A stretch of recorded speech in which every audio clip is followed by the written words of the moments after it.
Bienvenue sur En casse la croûte. Aujourd'hui, on va vous proposer une première version de la tarte à la myrtille. La tarte à la myrtille qu'on trouve traditionnellement en Alsace ou encore dans les Alpes. Alors le pas à pas, c'est maintenant et c'est parti.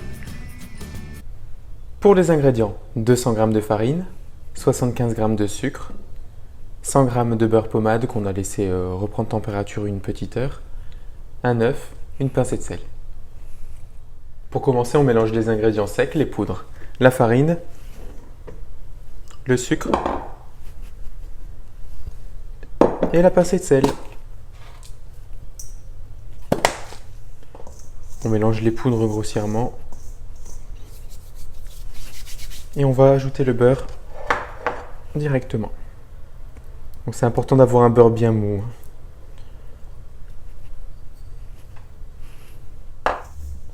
On va mélanger du bout des doigts de manière à former un sable grossièrement.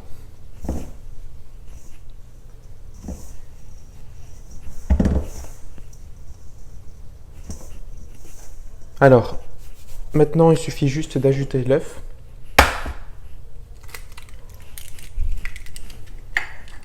On va mélanger sans trop presser la pâte, de manière à obtenir une belle boule de pâte bien homogène.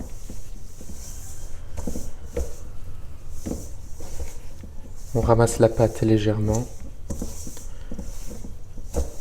pour que tout s'amalgame.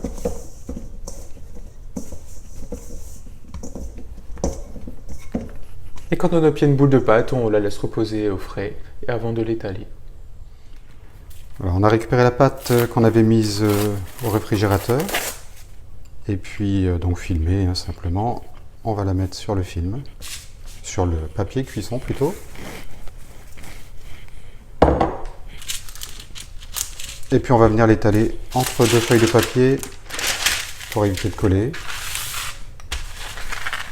sur une épaisseur d'environ 3 mm, 2-3 mm.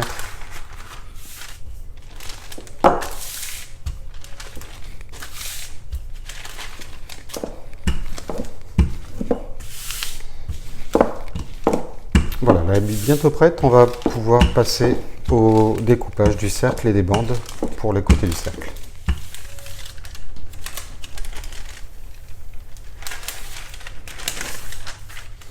Voilà, on va poser le cercle sur un côté, marquer la pâte ici. Ça, on va pouvoir le laisser, comme ça le fond de pâte est déjà mis. Puis on va venir découper des bandes. Donc on peut les faire vraiment précisément avec une règle si on veut. Là, je vais les faire un petit peu plus large que le haut du cercle.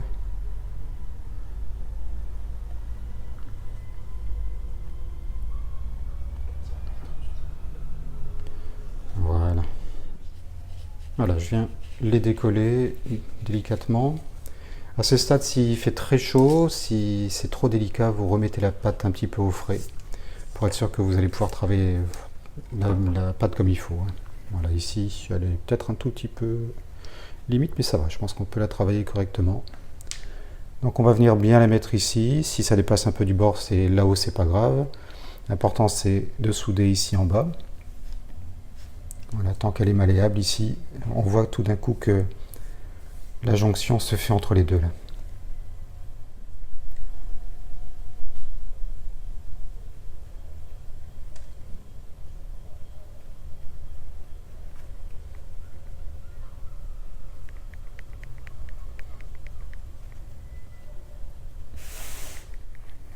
Là, avec la lame d'un couteau, en touchant le bord simplement sur le haut du cercle, on vient enlever l'excédent de pâte.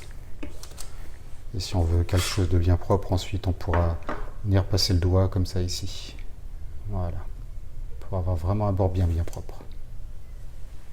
Voilà, une fois que cette opération est effectuée, on a deux possibilités. Dans certaines recettes, on va mettre directement un appareil dans le fond de tarte cru et ça va cuire ensemble. Dans d'autres recettes, on fait une cuisson à blanc, donc on va mettre du papier sulfurisé pour venir chemiser tout le fond et les bords du moule.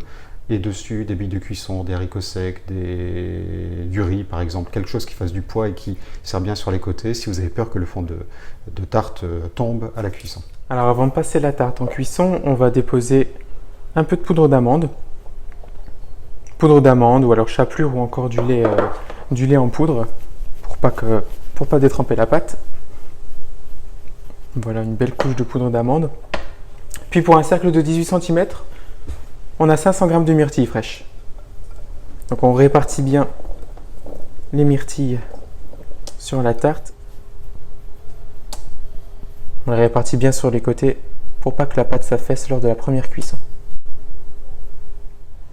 Alors après une première cuisson, on va venir déposer un mélange crémeux. Donc vous avez deux possibilités. Soit vous mettez des myrtilles au même niveau que le cercle à tarte, ou alors vous êtes un petit peu plus généreux comme nous pour avoir beaucoup de myrtilles.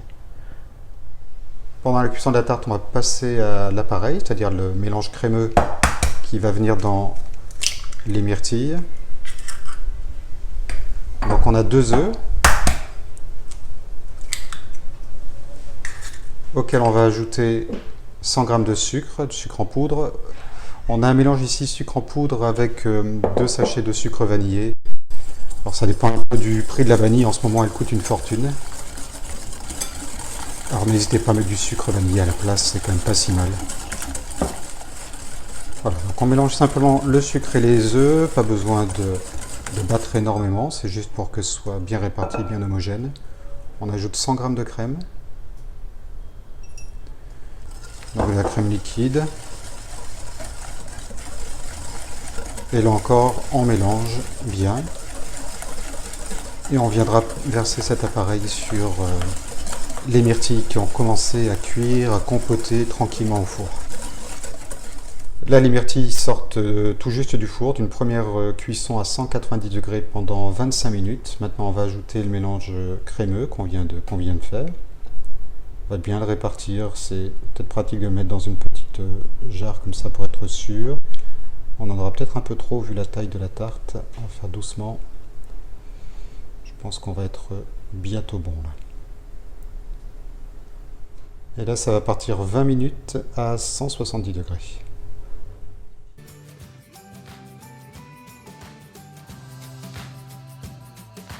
La tarte à la myrtille, c'est vraiment un dessert qu'on adore tous les deux. D'ailleurs, on l'a décliné de diverses manières, avec diverses versions. Donc, on aura l'occasion de vous en proposer d'autres.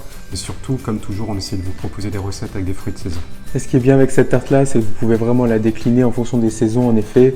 D'autres fruits rouges ou alors des pêches, des poires, des pommes, du raisin, des figues. Faites-vous plaisir. Et pour ne rien oublier, on s'abonne, un petit like, un pouce, un partage, c'est super. À bientôt.